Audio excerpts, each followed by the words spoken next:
very happy to be joined by my colleague Keith Robinson. Happy Friday, Keith. Oh, happy Friday Today, again. today we're going to discuss high blood pressure. And Keith has many, many years of experience with cardiovascular screening. High blood pressure is a big problem, and it is becoming a bigger problem all the time. Of course, I need to say at this point as well, we don't give medical advice. This is for education purposes only and entertainment purposes.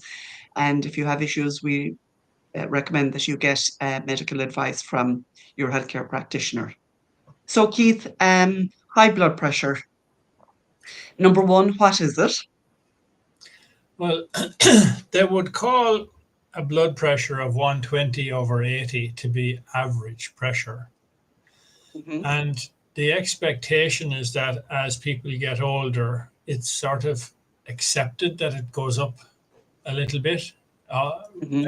every 10 years or so, because the thinking is that you're going to keep building up plaque in the arterial system. And as you keep building up plaque in the arterial system, there is a bigger job trying to get the blood flow circulated throughout the system. And if some parts of the body are not getting the required blood supply through our fabulous messaging system, the body is going to ask the heart to keep rising in pressure until those areas are satisfied with that supply. Mhm. So if somebody is working at 120/80 and over a period of time that happens to creep up to 140/85, and over another period of time it's gone to 150 or 160/95 or maybe 100, Mhm. that's just telling me that the body is trying to compensate for the lack of flow that is getting somewhere. And it's going to keep rising the pressure until that supply of blood is supplied. Okay. That's the way. That's the simple version of what is blood pressure and why does it happen. Mhm.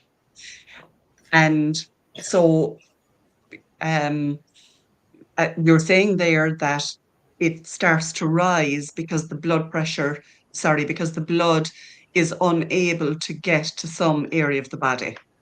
Yeah, if you picture a garden hose and you're trying to water the plants, and then somebody Hmm. drives in and happens to put the front wheel on and blocking and making that garden hose a bit smaller in diameter than what it should be. They're not fully parked on it, so you'd have nothing coming through. But they happen to just put the front wheel up on the hose a small bit. Well, then you're going to look at the hose and say, "What's wrong here?" There's Yes.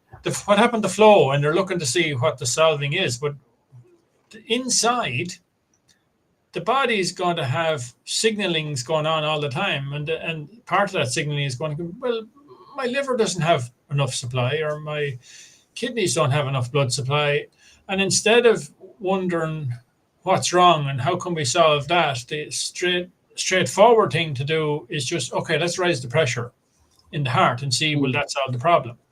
Um, Yeah. but generally, the problem is being caused not because there's somebody parked the car on the hose, but the plaque is building up inside and Yeah. it's restricting the flow. Hmm. Hmm. And as it's restricting, it's slowly, slowly, slowly getting to be a problem, and the body's slowly, slowly, slowly trying to compensate all the time. Yes. And so then when people are put on blood pressure medication, can we Well, talk a bit about what yeah, happens? and and that's where I think there's a bit of a disconnect, because if the body's asking the heart to work at a particular pressure to get the blood flow somewhere, and then it is recognized that that pressure is above the textbook recommendation, they are put on medication which doesn't solve the problem. They're put on medication which instructs the heart not to listen to the body. And this is Yeah. why sometimes they have to play around with medications. Oh, we'll try this one and we'll try that one. And oh, that one has too many side effects for them. Let's try this one. And if they get the right medication, that blood pressure will go back to 120/80. and everybody will clap themselves on the back saying, we have that solved now. We have that sorted. Blood pressure is perfect. Not realizing that the body is still screaming for the blood flow in the Yes. parts of the body that were looking for it in the first place. And now, grand, you have the heart pressure back to normal, but the areas that are starved of the blood supply in the first place that caused the body to ask the heart to rise in pressure are back being starved again. So Yes. they're not going to function properly.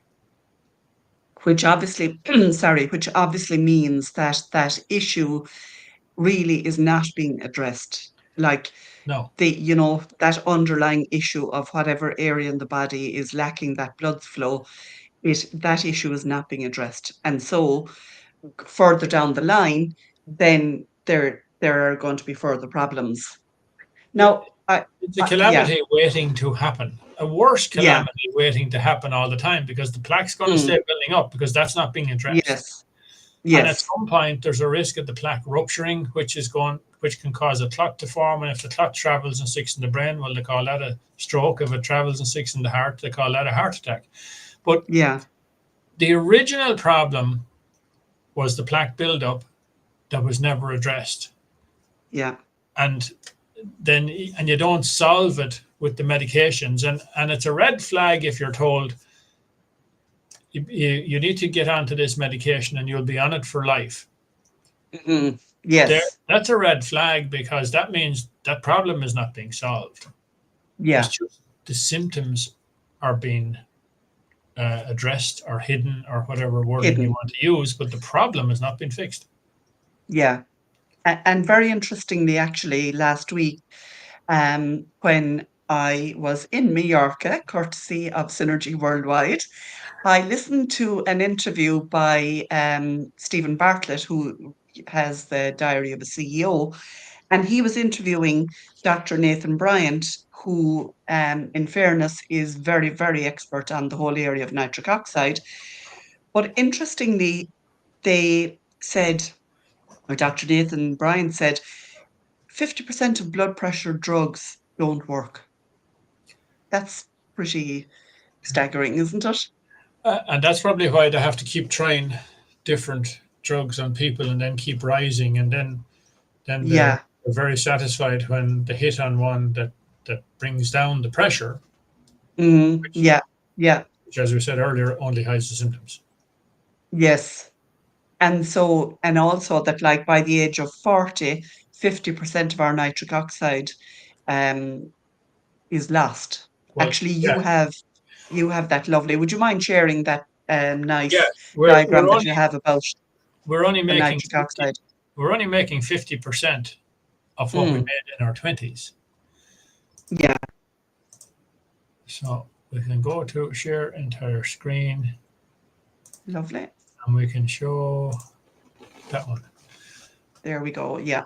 So whatever somebody made in their 20s, they are only making 50% of that in their 40s, and they're already causing stiffness in the arteries. They're already starting to restrict flow. But as you can see, that gets worse when we get to our 50s and worse again when we get to our 60s, when we're down to 15% of what we made in our 20s. Yeah.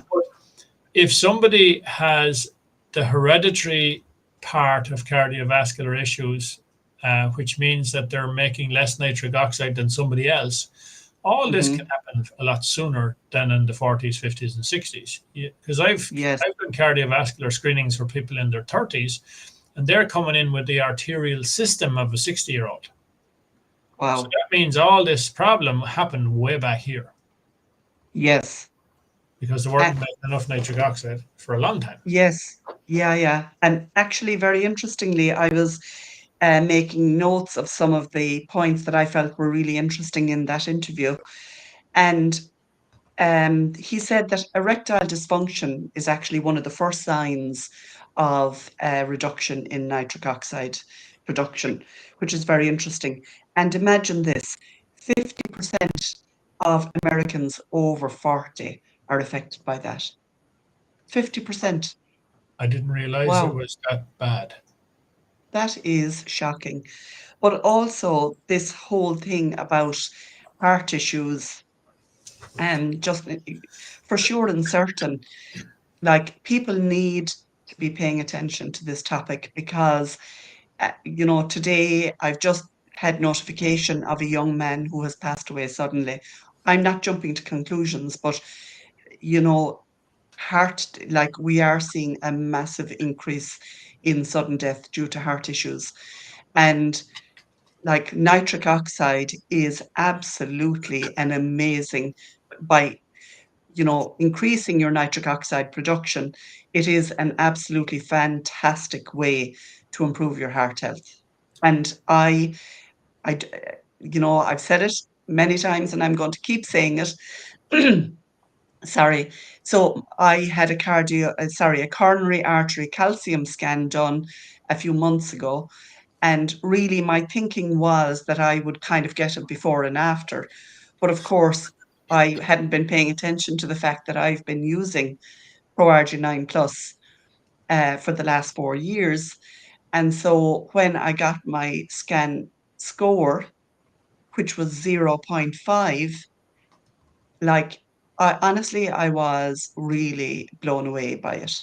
Yeah. And when I think that somebody who was 20 odd years younger than me had his done last September and his score was 30, and 30 is actually very decent. But Yes. like that really puts my score in massive context. Yeah. And like I can feel it. I can feel the benefits Yeah. of nitric oxide in terms of, being able to, just being able for the cut and thrust of life, and being fit and active and having the energy to do what we need to be able to do in our daily lives. And if you were a man, you wouldn't have erectile dysfunction. It's female form of it, of course, There was but a but there was a case yeah. there was a case in Dublin back years ago. There was a pastor who had a member of his congregation who had serious cardiovascular issues. Hmm. And that pastor actually gave some V3, especially the Proarginine, to this particular guy to start him on the road of fixing that problem for him. And Yeah, within a week, that man and his wife came to the pastor to praise the help that pastor had given her husband yeah. because he no longer had the erectile dysfunction. She came Within a back week, to praise. She really? came back to thank the pastor. Wow, Hmm. within a week? Within a week. Yeah, that's incredible results, really, So that's proof positive a- about how ProArginine works so effectively. Yeah. And of course, we have to talk about the fact that ProArginine Plus is listed in the physician's desk reference in the United States. So, and it is listed as being the best L-arginine supplement on the market, which brings me to I suppose, it's not contentious, but an important point to make, excuse me, which is that a huge amount of supplements that are available actually do not only are they not effective, they don't even contain the ingredients that they claim to. Isn't that right, Keith? Yeah. 90% of the ones tested in the Hughes Center for Research and Innovation did not have within the product what was on the label. Yeah. And we know that like L-citrulline and L-arginine are the critical components for this nitric oxide production and to maintain it. And and so in fact we have two products um, that will boost nitric oxide production. One is ProArginine, which is a massive product. It has a long, long history. It's around for 25 years, which to me gives it great credibility. My understanding is that more than $1 billion worth of this product has been sold. That's a quote from Dan Higgins, who is the founder of the company. And our newer product is Beats, Yeah. which I have to say I think is a really, really pleasant product. It's very pleasant tasting, and it's for me. I think it's fantastic that people have a solution here to heart health issues by simply taking a couple of sachets a day of a product, Keith. Literally, all we're asking you to do is well, it's not that we're asking you to do. What we're doing really is saying, this is what you need to do if you want to be healthy. Like, Yeah. my purpose is to put this information out there and inform people. And if they're interested, well and good. And if they're not, that's fine as well. It's their choice. But I feel my obligation is to put the information out there. If they don't know about it, that's my fault. and and they're not alone. It's very Yeah. easy to connect with us, have a Zoom Yes. call, get into the Yeah. nuts and bolts, ask their questions. I did a Zoom call with a lady in the UK this morning, and she had 100 questions. But Yes. she then started to rhyme off all the different people she knew that had different health challenges. She says, "What about this and what about that and what about that?" And I said, "Yeah, which every one of those we have seen people correct." Yeah. Yeah. I mean, when you think about it, it does make logical sense that if you open the blood flow in the body, it will impact huge areas of the body. It's Yeah. not just one issue. If you drove your car for life and never changed the oil filter, would it get fairly clogged up? Well, I'm sure at some stage it would seize up. Exactly. And actually, that's a very good analogy. So yeah, and the beauty is, to be fair, there is the support here, as you say, and we're happy to have a group, and that we would have a Zoom once a week, once a fortnight to support a community. But it's this is something that everybody needs to pay attention to. And really, I think part of that could be recommending that people go, maybe go and have a CAC scan. For another day, Keith, we can have a discussion around how do people check what their vascular health looks like. And I know cardiovascular health, I guess I should say, Mm. but you know, um, because surely prevention is better than cure. We don't want people, finding that they have a heart attack and then deciding they want to look for, an alternative solution, because then you're really on the back foot. It's better to be proactive and, you know, Even if you don't test, if you look at that yeah, chart of the droppage in nitric oxide production as we get older, that's all the information you need, because true, people are not going to be making enough nitric oxide. It is the exception rather than the rule that somebody will happen to make enough. Most people exactly. are not. hmm That's true, and that makes it very simple. Hmm. Yeah. Okay. Anything else to add to a chat about high blood pressure before we wrap it up? Like that's the nuts and bolts, and it keeps it simple. And Mm, we could stay on here for an hour or two, and we could ramble into different parts of it and results and everything else. But if we go too long, we lose the punch. true. That's true. So listen, Keith, thank you so much. Happy Friday. Have a lovely weekend.